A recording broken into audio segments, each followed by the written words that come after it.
സ്ത്രീ സുരക്ഷാ പദ്ധതി അട്ടിമറിച്ച് കേരളത്തിലെ വീട്ടമ്മമാരെ വഞ്ചിച്ച UDF സർക്കാരിനെതിരെ CPIM-ന്റെ നേതൃത്വത്തിൽ ഇരട്ടിയിൽ പ്രകടനവും പൊതുയോഗവും നടത്തി.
CPIM Zindabad. CPIM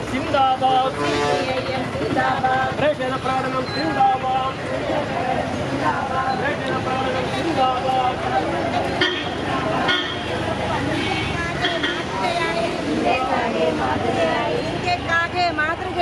MV Sarala ഉദ്ഘാടനം ചെയ്തു.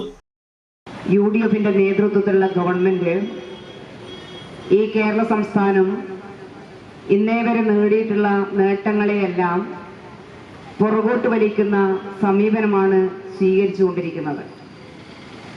കേരളത്തിൻ്റെ ചരിത്രമെടുത്ത് പരിശോധിക്കുമ്പോൾ നമുക്ക് കാണാൻ സാധിക്കുന്നത് ഇടതുപക്ഷത്തിൻ്റെ ഗവൺമെന്റ് എപ്പോഴൊക്കെ കേരളത്തിൽ അധികാരത്തിൽ വന്നിട്ടുണ്ടോ ആ നാളുകളിലെല്ലാം സാധാരണ ജനങ്ങളുടെ ക്ഷേമം മുൻനിർത്തിക്കൊണ്ടുള്ള പ്രവർത്തനങ്ങളാണ് ഈ കേരള സംസ്ഥാനത്ത് നടത്തിയിട്ടുള്ളത് എന്ന് നമുക്കറിയാം.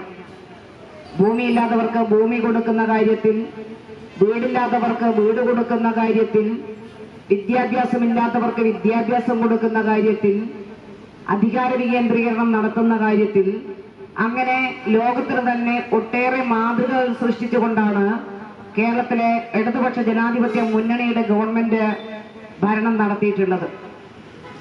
ഒരു കാലഘട്ടത്തിൽ നമുക്കറിയാം, അക്ഷരമറിയാത്ത നമ്മുടെ പാവപ്പെട്ട ജനങ്ങള്, ഏറ്റവും പിന്നോക്കം നിൽക്കുന്നവര്, അക്ഷരം പഠിക്കാനുള്ള സാഹചര്യം ഇല്ലാത്തത് കൊണ്ട് തന്നെ വിദ്യ അഭ്യസിക്കാൻ കഴിയാത്തവര്, സ്വന്തമായി ഒന്ന് പേരെഴുതാൻ കഴിയാത്തവര്, അവരെ കൈപിടിച്ചുയർത്തുന്നതിന് വേണ്ടി കേരള സംസ്ഥാനത്ത് നടപ്പിലാക്കിയുള്ള സാക്ഷരതാ പരിപാടി നമ്മളൊന്നും മറന്നുപോയിട്ടില്ല.